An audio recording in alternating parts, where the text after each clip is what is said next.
But what was interesting was this proposal. Funnily enough, I'm not sure what your thoughts on it are, but I, for one, was pushing this, and people here on Sky were, since well before the election, the idea that those people aged over 65 who wish to return to work be allowed to do so without losing their pension benefits. Scott Morrison didn't go for that, but now the Finance Minister, well, kind of saying yes or no. Just have a listen. And we need to make sure that people are working where they can work. We've got severe labour shortages at the moment, so where sensible ideas are made, we'll certainly have a look at it. But also after nearly a decade in government, if this was such a great idea, I wonder why it wasn't pursued by the government, the former government, when they were in power. Actually, Stephen, I'll just go to Hollie first, because I'd just like her to answer that question.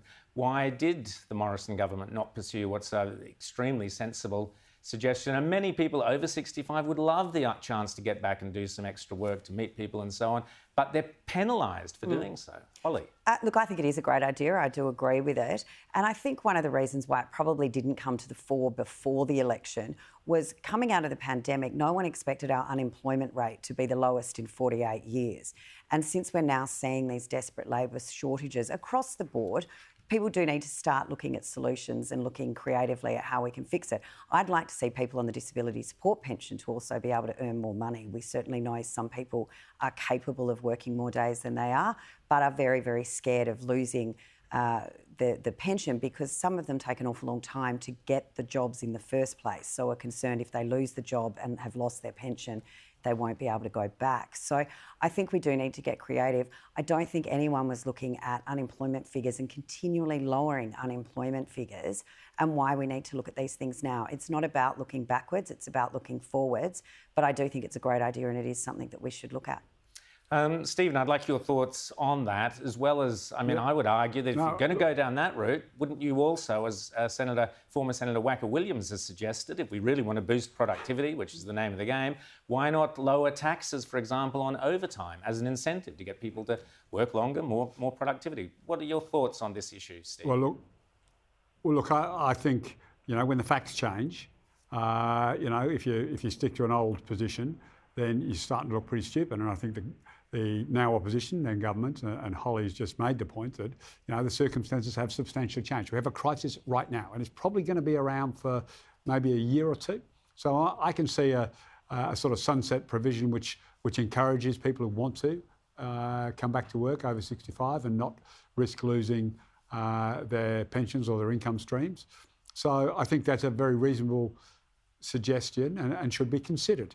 I think ultimately this is a more macro issue. I think this is a good, worthy suggestion, but I think there's a bigger issue around our immigration intake going forward. And I think there'll be some very sensible discussions at the Jobs Summit that's coming up to want to ensure that we get the right mix of skills, the right increase in the number of migrants come to our country. Because as we are seeing at the moment, we have an ability to not fill thousands and thousands of jobs. And the supply chains throughout the country are constantly being disrupted. Goods and services can't be provided. I mean, this is all down to the lack of the workforce. And, you know, whether it's the international students coming back and filling in a lot of the positions. I mean, there's an enormous amount of international students that help fill these gaps. They've been locked out of the country, all the migration, plus this proposal. I think it's going to be a couple of years, but I think this is worthy. Hollie, just quickly want to ask you, Stephen mentioned Job Summit coming up later in the year. Obviously, Labor love this concept. The Bob Hawke Summits are famous for being successful, but what they were about was suppressing the unions and suppressing wage growths. The Kevin Rudd Summit, the 2020 so-called summit, well, Stephen might have fonder memories of it than I do, but it didn't seem to achieve a great deal. Oh, no, I promise you I don't have fond memories of it. OK, well, Hollie first and then Stephen. Your thought? What about this Job Summit? Tell us, Hollie, your thoughts. Look, the Labor Party certainly does love summits on particular issues. I think, look, I don't have a total objection towards getting smart people in a room to throw ideas around. I hope that there is some sort of balance to it, that it's not a union-led talk fest and big employers and small and family businesses aren't ignored in this part of the conversation. We know Labor haven't had a real love affair with small and family businesses in the past. So I hope that they are part of the conversation. But more importantly, I hope that there is some solutions that come out of it, because we do have labour shortages at the moment. Again, Stephen, it's like we're on a Unity ticket tonight. We do need to make sure... Let's see if we can change that. I'm sure we can. I'm sure we can. But I agree with you on immigration. Some other time, Stephen, because I'd love to hear your thoughts on it. But just quickly, Roe v. Wade is obviously the big decision that's come out of... Most people don't seem to understand that all the US Supreme Court has done and say, well, hang on, this shouldn't have been in our place. We shouldn't have been discussing this, back to the states where it belongs. That's basically it. The states can have whatever abortion laws they want. They can have abortion as long as you want, or no abortion, or probably they'll all end up somewhere in between. Stephen, your thoughts on Roe v. Wade? Don't start screaming at the screen like the lady we saw earlier, but you can if you want to.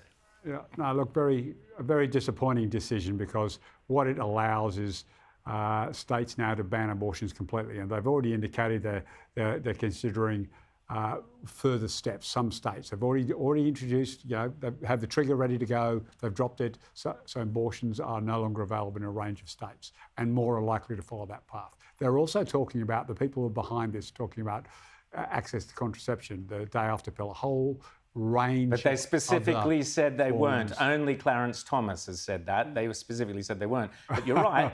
Clarence Thomas has I'm not talking said... about the judges. I'm talking about the people who were behind pushing this position. Clarence They've Thomas got a has said very we should be broad looking agenda. at same-sex marriage again. That's what Clarence Thomas has advised. Yeah, it's like this is extraordinary. Yeah, Hollie, your thoughts? Well, I am having a look at this, and I've got a 15-year-old daughter who you can imagine is sort of looking at all of these sort of issues and trying to speak to me about them. And I was explaining to her that this wasn't about the substantive issue of abortion per se. It's more about federal overreach and states being able to legislate, but also the democratic process then within those states to have their own legislature decide how they're going to look at the abortion issue. I, sort of take the Bill Clinton line here that it should be safe, it should be rare, it should be legal.